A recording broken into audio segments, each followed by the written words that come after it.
morte os teus ideais no ventre da covardia. Vá à luta empunhando a verdade, que a liberdade não é utopia. Não aborte os teus ideais no ventre da covardia. Vá à luta empunhando a verdade, que a liberdade não é utopia. Tudo bem, pessoal? Essa música que nós começamos aí é uma música do Duque de Alvan. Eu só coloquei o refrão dela aí, mas ela se chama Massa Falida.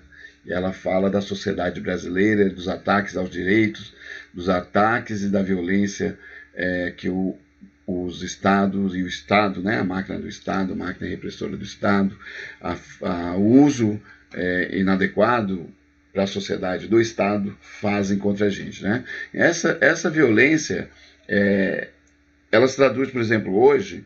A gente vai falar em vários temas aí nesses vídeos, mas hoje ela se traduz aqui na aprovação da MP 905, que já é um aprofundamento muito grande da violência que nós sofremos em 2017 com a reforma trabalhista, da violência que nós sofremos em 2019 com a reforma da Previdência, né, que aprofundou e vai aprofundar para o futuro uma desigualdade muito grande, a pobreza. As ferramentas de diminuição de pobreza, de miséria, vão ser muito podadas com aquela reforma da Previdência, mas as reformas trabalhistas também têm levado para esse caminho, tá bom? Só para a gente entender, a reforma trabalhista foi tirando direitos como as férias, foram de férias serem divididas em várias vezes, foram colocando situações onde o trabalhador pode ser colocado dentro das jornadas de 12 para 36, indiferente da área agora. Então tem várias possibilidades de ataques, vários ataques que nós sofremos e várias possibilidades de a empresa tirar mais direitos da gente ou do Estado, que foi quem aprovou, ter tirado mais direitos do trabalhador, tá bom? Aí veio a MP, que eles chamam de MP da liberdade econômica, que também já veio trazendo aí mais aprofundamento nos cortes e na destruição dos direitos. E aí entrou agora a MP 905, que nós discutimos bastante aí, que temos conversado e temos acompanhado no decorrer desse último ano, né? Ela foi proposta lá em meados, um pouco depois ali quase no final de 2019, e aí ela vem sendo arrastada e agora em uma crise humanística, humanitária, uma crise que não tem precedentes. Eles vão impor isso, uma crise onde todos nós precisamos de mais direitos, de mais proteção. Eles vão impor essa MP aqui. Então a MP, ela traz, aqui estou no site do Senado, tá? Para ficar mais fácil, porque como saiu da Câmara e foi para o Senado, ela basicamente foi moldada, uma parte na Câmara, outra parte ela foi moldada no Senado, e ela deve voltar para a Câmara agora, da forma que ela está, para ver se alguém vai tentar obstruir, vai tentar mexer mais, e esse trâmite aí, ela permite que algumas dessas depravações que são colocadas ou que eram colocadas, alguns desses ataques mesmo não passem, né? Como não passaram alguns deles. Então o que nós temos, né? Hoje a MP propunha que se abre espaços nas empresas para pessoas entre 18 e 29 anos de idade. O Senado voltou isso, incluindo as pessoas a partir de 55 anos que estejam desempregadas há mais de 12 meses, ou seja, um ano. Isso quer dizer o quê? Que ela tinha uma visão que era do jovem, da inserção do jovem no mercado de trabalho, facilitaria passar em qualquer lugar, porque o jovem que está desempregado, ele não tem muita noção, porque está no primeiro emprego, até os 20 e poucos anos de idade. Depois, normalmente, a partir dos 21, 22 anos de idade, a maioria dos jovens já trabalha há algum tempo, né? Então, não dá mais, não era só para o jovem que está no primeiro emprego, mas era para encaixar esse jovem aí. jovem. Essa extensão da idade já permite aí, logicamente, se eu tenho 23, 24, 25 anos de idade, até 29, eu estou casado, eu não estou desempregado, eu tenho filho, ou tenho que pagar aluguel, eu vou aceitar qualquer coisa. E aí, se você aceita qualquer coisa, você aceita sem direitos.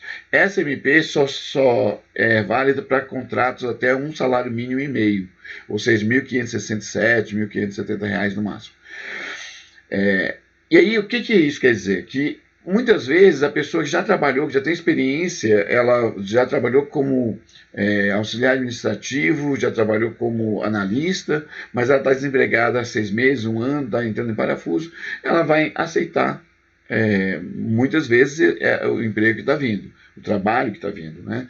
Então, só que ela vai estar, se ela ganhava R$3.000, ela vai ter que aceitar esses 1.500. Já é meio que comum isso no mercado, mas não podia se fazer isso em outro momento, porque a CLT não permitia. Agora, essa flexibilização maior vai permitir provavelmente esse tipo de coisa, tá bom? Então, anteriormente, a multa para desligamento no final do contrato é até 2 anos esse contrato, e pode ser prorrogado por período igual, ou seja, a pessoa pode trabalhar ganhando menos, tendo menos direitos até 4 anos, mas é 2 a base. Só para fazer um paralelo, boa parte dessas coisas de inserção do jovem, da inserção do jovem até mais de 24 anos de idade, já existe na lei da aprendizagem, a partir da lei da aprendizagem, que deveria ter sido muito incentivada, porque existe muita proteção para o jovem. Então o jovem começa aos 16 e pode ir até os 24 dentro da lei da aprendizagem, e você tem depois a lei do estágio, que aí não tem idade. Então, assim, dentro da lei da aprendizagem você tem a questão do respaldo psicológico, do socioemocional, do respaldo como cidadão, né, de ter as preservações do jovem a partir do ECA, que pressupunha que o jovem tenha que ter adequação ao ambiente de trabalho dele, que, por exemplo, um menino de 16 anos pegando carga de 50 quilos o dia inteiro, saco de cimento, não é permitido dentro da lei da aprendizagem. Então, tem algumas coisas que protegem o jovem e, ao mesmo tempo, facilita que ele se torne um profissional mais qualificado, mais capacitado, com mais competências que as empresas têm exigido. Isso aqui já não tem. A única coisa que ele coloca é que, na MP, é que a empresa pode dar e pode priorizar essas pessoas para capacitação, só que essa pessoa tem que pagar esse curso de capacitação em horas de trabalho, né? Então tem toda essa troca o tempo todo aí, que é relacionado a esse grupo de jovens, mas que de uma hora para outra só vai tirar mais direitos. Então eles propunham anteriormente que o fundo de garantia a ser pago seria só de 2% ao mês, né? Que seria retido só 2%, voltou agora do Senado com os 8%. A multa, em caso de demissão, era de 40%, na CLT, mas, né, agora passa a ser 20%. O patrão não precisa pagar aqui, por exemplo, as contribuições previdenciárias, tá bom? Então tem algumas contribuições, por exemplo, da Previdência, que é em torno de 20% do valor do salário, ele não vai pagar mais. Ou seja, a Previdência lá para o futuro vai ficando cada vez mais deficiente. Então você já tirou lá o PIS/PASEP, que não permitia que ela fosse deficitária. O PIS/PASEP era quem garantia, era parte do Estado, né, que ele garantia que a Previdência não fosse deficitária. O que aconteceu? Você tira isso aí e coloca na mão do governo para ele fazer o que quiser. E ele não poderia fazer isso, porque está lá na Constituição. O CSSL, então tem vários outros impostos que eram dedicados à Previdência, que foram tirados a partir das DRUs, que tirava aquele dinheiro da Previdência, que não deixava a Previdência ficar negativa, e colocava em qualquer outro lugar. Vamos colocar ali na privatização, vamos colocar ali no projeto, sei lá, qualquer projeto que seja. Então, o governo tirava verbas dedicadas à Previdência para colocar em outros espaços. Isso acabou com aquelas mentiras todas que a gente ouviu durante os últimos 4 anos aí de ataque à Previdência, e acabamos deixando aprovar e não vamos para a rua. Só que quem vai sofrer isso é a galerinha que está trabalhando ainda agora, que está começando agora lá na frente, daqui a 20, 30 anos, quando eles forem tentar, estão cansados e não estão mais em condições de produzir. Daqui, quando eles tiverem 50 para 60 anos de idade, nessa faixa, eles vão perder de poder se aposentar. E a gente não sabe como vai ser o futuro. Então, a Previdência, justamente por isso chama Previdência, né? Por conta disso, para poder prevenir para o futuro. Olha só, fora isso aí, tira o que podia ser um salário de educação, ou seja, a necessidade de aprendizagem ou de estudar que o empregado tinha, o trabalhador teria. A empresa tem aí algumas facilidades para esse trabalhador, que a empresa ajuda, né, no caso de estudar, né, o salário de educação, que não é normalmente um valor muito grande. Aí, no caso dessa MP, ela já vem tirando isso aí e foi mantido que não teria mais, tá bom? Então, multa e FGTS cai para 20, né? Eles tinham, se eu não me engano, também na MP anterior, que era 80% só também que pagaria do FGTS, mais a multa de 20%, ou seja, tiraria totalmente esse 40% da jogada, né? Que facilita que você tenha um pouquinho mais de tempo para arrumar outro emprego. Por isso que o FGTS existe. Não tem mais a contribuição para o Sistema S, para esse grupo que é contemplado aqui nessa MP.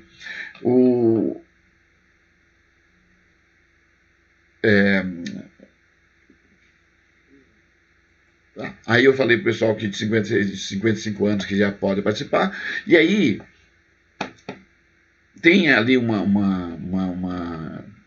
parada que diz o seguinte, ó: para empresas com até 10 funcionários, o percentual continua sendo 20%, né, que é da questão do Fundo de Garantia.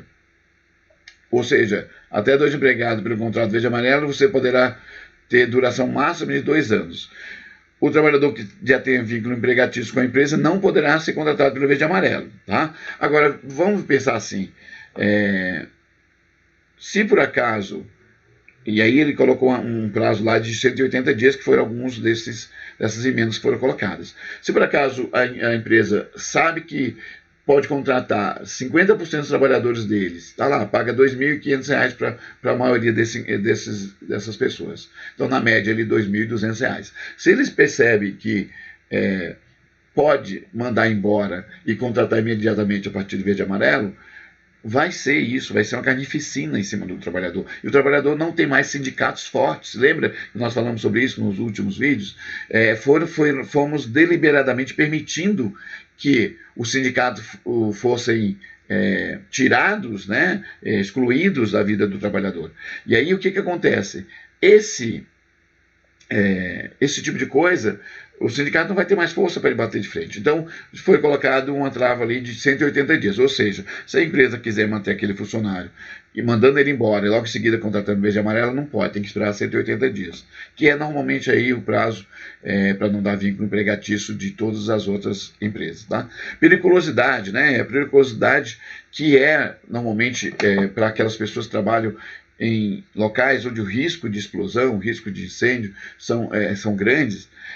Normalmente a pessoa podia receber até 30%, dependendo do risco, do salário, de adicional do salário, né? Se a empresa resolver fazer um seguro para a pessoa, um seguro que dá seguro de vida para coletivo, vamos pensar assim, com a função de prevenir ali, no caso dos acidentes, de um acidente dentro da empresa por causa do ambiente perigoso.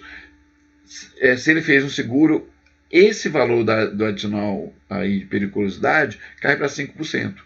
E pior ainda, se o trabalhador quiser reclamar de periculosidade, ele tem que provar que a empresa coloca ele para trabalhar num ambiente perigoso, pelo menos 50% da sua jornada de trabalho. Então, se a empresa coloca ali onde está um ambiente de explosão, ele pode trocar as pessoas ali a cada 3 horas e meia, e aí ele tira o peso aí de ter que pagar os 30%. Né? Então, se o trabalhador está trabalhando explodiu o espaço que ele tem lá, pegou fogo, o espaço de trabalho dele, ele está trabalhando faz 1 hora e meia, mas se por acaso o trabalhador não fica lá todos os dias 50% do tempo dele, a empresa não é obrigada a pagar. Ela vai lá e comprova isso, não é obrigada a pagar.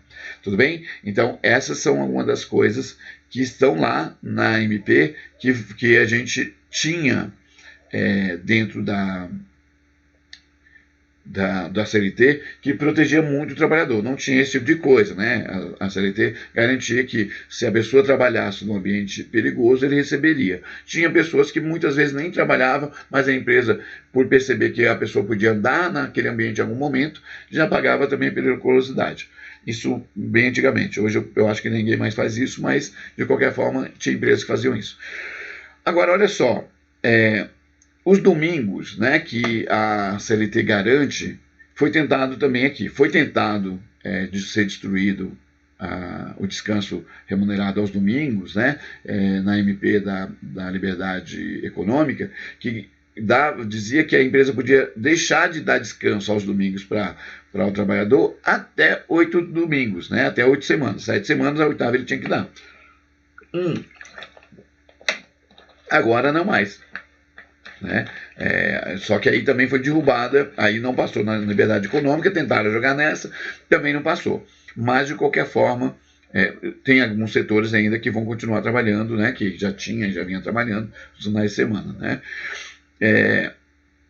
Olha só, uma das coisas que tem, que eu acho que é muito importante, um dos sindicatos mais fortes é o dos bancários, e o dos bancários tentou também aqui mexer com eles, a estender o tempo de trabalho deles, né, até para 8 horas, e trabalhar sábado e domingo também, dentro de shopping, dentro de espaços onde tem circulação de pessoas. Isso aí é uma coisa bem complexa, porque o bancário, ele corre o risco, ele já trabalha num ambiente relativamente perigoso, e aí, ao mesmo tempo, ele corre o risco de sofrer as tensões de estar trabalhando com dinheiro no meio do público. Né? Mas eles queriam trabalhar, que o bancário deixasse de trabalhar a quantidade de horas que trabalha hoje para trabalhar para 8 horas. Tá bom? Aí existe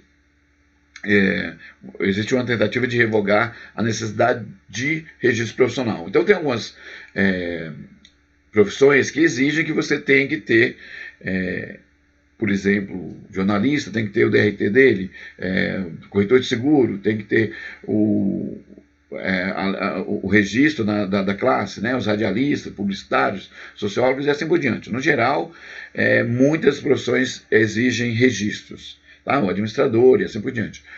Agora, eles não conseguiram colocar isso aí, tá bom? Isso não passou. A participação nos lucros, que poucas empresas no Brasil pagam, muito poucas mesmo. Isso aí é convenção, normalmente, que garante a cada ano, só que agora não tem mais convenção de verdade. Né? Eu digo que não tem convenção, vai ter as convenções, só que os sindicatos estão muito enfraquecidos. Consequentemente, talvez eles não vão conseguir bater de frente como eles batiam antes, quando eles podiam se manter, que eles podiam fazer manifestação em porta de empresa, assim por diante. Hoje os sindicatos não têm mais essas condições, porque a estrutura foi minada. Né? Então, talvez, agora, se o sindicato pode, ele tem que ser avisado. Se ele não mandar alguém lá no dia da decisão, da discussão, da convenção, o empregador pode simplesmente negociar ali com os trabalhadores, e aí, se tem participação dos lucros hoje, aí no próximo ano, não quero mais pagar. Se não tem um sindicato forte, eles provavelmente consigam não pagar mais, porque aí é a lei do mais forte, né? E sempre a empresa é mais forte. Tem uma colocação, pelo que eu andei lendo, é do Kataguiri, do Kim Kataguiri. E aí não é ataque não, mas é só para lembrar quem é a pessoainha.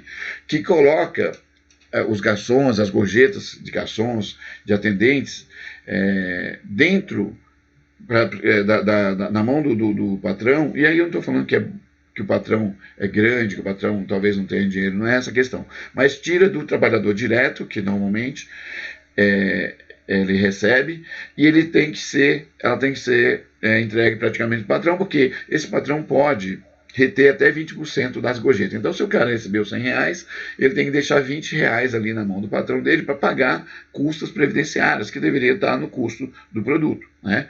Então, essa é uma das coisas aí também propostas aí por pessoas que claramente nunca trabalharam, né? Então, já é bem complexo. Então, isso é uma das coisas. As multas trabalhistas. Quando a empresa é pega em delito, e aí delito é trabalhista, tá? O delito é o crime trabalhista, ou quando ele é pego, é uma infração trabalhista. Normalmente, dependendo da infração, normalmente o fiscal vai lá e já dá multa, tal.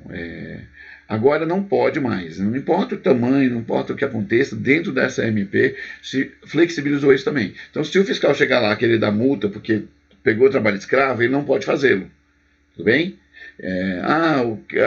Americanas, sei lá, pernambucanas, que compram aquelas roupas do pessoal da Bolívia, Riachuelo, que compra do pessoal do Nordeste lá sobre... que as pessoas trabalham sob uma tensão terrível para ganhar centavos, para produzir uma roupa que ele vende aqui por R$100. Se por acaso o fiscal chegou lá e viu isso e comprovou a ligação da empresa, ele não pode mais multar, ele só pode multar na segunda vez, tudo bem? Então, eu estou falando de uma empresa que inicialmente nunca teve a multa, nunca foi pego em ato infracional, e aí eles não podem multar mais, mesmo que esteja claro ali, e ele tem que deixar para uma segunda vez, né? Só que a quantidade fiscal é muito pequena, esse cara vai poder usar e abusar disso durante muito tempo. Tem uma outra questão aqui, que é a dupla visita do auditor, né? Aí tem várias situações, né? Como atraso na falta do registro do empregado, então a empresa não pode ser mais multada na primeira vez, tem que avisar. Atraso no pagamento do salário, do FGTS, no caso de fraude, nessa situação aí que a gente estava falando. Se ficar configurado acidente de trabalho fatal, trabalho em condições análogas de trabalho escravo, né? Então não pode multar o cara. E as multas, elas agora não podem ser de qualquer jeito, ela tem tamanho. Então, se por acaso eu tinha 20 pessoas trabalhando lá como pessoas como escravos ou trabalho infantil, eu não posso multar logo no início. Mas se eu voltar lá de novo, a multa vai de R$1.000 a R$10.000. E no caso de pensar por pessoa, tá bom? Quando se pensa de forma coletiva, você pode chegar até 100 mil. Então, mesmo que essas pessoas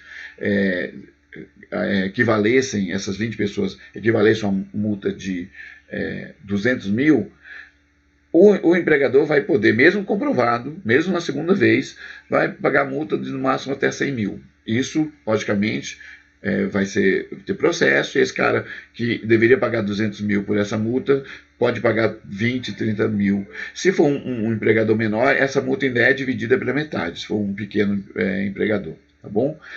O programa do microcrédito aqui, ela restringe aí até 360 mil para se pedir empréstimos, né? E aí não é ruim isso, para se pedir empréstimo com juros mais baixos. Então é legal, as pessoas que estão empreendendo, né? Buscar esses valores. Eu preciso de 20 mil, mas os juros dos bancos comerciais são muito grandes, então não dá para fazer. Aí tem uma coisa que é perversa, o acidente de trabalho, principalmente o acidente de trabalho no trajeto. Ele já foi tentado derrubar lá na reforma trabalhista de 2017, tentaram derrubar em 2018, tentaram derrubar esse artigo da CLT em 2019, com a MP também, se eu não me engano, da liberdade econômica, mas em outros 2 momentos também. E aí conseguiram tirá-lo agora, acho que no meados de 2019, conseguiram derrubar essa questão aí. Só que precisava colocar, se não me engano, foi através de um MP da liberdade econômica, mas precisava colocar isso de novo, porque, se não me engano, não deu, não perenizou, né, lá dentro. Não sei por cargas d'água, depois eu posso ver isso para vocês. Mas agora, se o empregado está vindo de ônibus e sofreu um acidente naquele trajeto ali de até 2 horas da casa para o trabalho, trabalho casa, ele não é visto mais como acidente de trabalho. Isso era uma vantagem de você ser classificado como acidente de trabalho, não importa qual o tamanho dele, é que as questões previdenciárias ficam muito mais fluídas, é muito mais rápido do que você ser acidentado, recorrer para a justiça comum para depois levar para a empresa, para depois receber por lá. Essas coisas demoram um pouco mais e quando é pelo o acidente de trabalho era mais fácil, né? Porque a empresa já tem todos os trâmites, facilitaria isso aí. Agora não. Agora, se você sofreu um acidente de trabalho, é só um acidente comum. É um acidente de trajeto, é só um acidente comum. Não dá mais isso. A não ser, e aí eles tentam deixar uma coisa boa para o trabalhador, né? Eles acham que é boa. A não ser que você esteja no veículo da empresa. Se você não está no veículo da empresa, galera, não rola. Agora, quantos de nós vai trabalhar no veículo da empresa? Quantos de nós vai para casa com o veículo da empresa? Quase nenhum. Então, quem está contemplado aí que você aconteceu um acidente de trajeto, são pouquíssimas as pessoas, pouquíssimos os trabalhadores. Tem bastante mais aqui, e aí tem aqui inclusive o termo de compromisso que ele pode ser lavrado pelo fiscal ou auditor, né? E não mais pelo procurador, e aí perde um pouco o peso da força da lei. Um procurador, ele tem um peso, ele é o cara responsável por uma determinada região, que ele vai lá e multa ou negocia o TAC, né? E aí, se o cara não observar a adequação dos TACs, o termo de compromisso, eles vão poder multar dentro das multas comuns ali do trabalho, que é aquelas de 1.000 a 10 mil por pessoa, ou de até 100 mil no coletivo, tá bom? Então são alguns dos ataques que estão aí, e eu estou falando que é do que a Câmara deixou e o que o Senado deixou, porque foram várias negociações feitas para não deixar vir do jeito que foi. E na original eles estão bem complexos, tá bom? Está bem puxado, tem bastante destruição de direitos lá. Então, pessoal, o que nós estamos falando? A gente está falando que é muito mais perverso essa mudança dentro da crise que nós estamos. Já era perversa desde 2015, 2016, que o desemprego começou a subir. Então, lembra que em 2017, final de 2014, perdão, até o final de 2014, o desemprego estava na faixa dos 4% para 5%, né, 4,5% aí na média, e ele estourou em 2015 com as tentativas de golpe, e agora consolidado o golpe, ele continua aumentando. Então nós estamos aí falando de muita gente que vai ficar desempregada nesse tempo de quarentenas ou de isolamento social, e aí a gente está falando dessa perversidade, que numa época, no momento que o trabalhador mais necessita de proteção, onde mais necessita de cuidados, que a sociedade no geral precisa, a gente está vendo os ataques sendo feitos aí. Tudo bem? Vou parar aqui pela MP, porque ela é complexa, né? Então eu queria comparar as duas, mas não dá porque é muita coisa. Então eu só fiz um apanhado aí do que é a MP a partir do que foi aprovado no Congresso, né? Câmara e Senado, para a gente entender um pouquinho. E pode até ser que mude alguma coisa a mais quando voltar para a Câmara, mas eu duvido muito, porque eu acho que eles fizeram o que eles tinham que fazer, os acordos já foram feitos, né? E aí é só esperar para ver a facada que a gente vai levar como trabalhador. Tudo bem, pessoas? Eu fico um pouco consternado aí, chateado, na verdade, por conta dos jovens que estão no mercado, pelo desrespeito aí aos programas que já tem, que é o programa de estágio, o programa Menor Aprendiz, o programa Jovem Aprendiz. Esses programas preservam muito a questão do profissional em início de carreira, ou seja, quem está conhecendo, ele facilita que a pessoa vá desenvolver uma função e depois escolher se aquela carreira é o que ele quer. não se prevê nada nesse tipo de lei, né, de medida provisória, mas o que nós podemos dizer com clareza é que é um ataque a muitos direitos aí dentro, e aí, se não passa agora, vai vir outro MP daqui a pouco, e eles vão aos poucos destruindo todos os direitos trabalhistas do trabalhador brasileiro, tá bom? É isso aí por enquanto, e qualquer coisa eu vou lançar o vídeo, vocês podem pedir para mim alguma informação, podem falar o que vocês quiserem falar, tá bom? Tá lá no vídeo no meu canal, e aí a gente vai se falando, tá?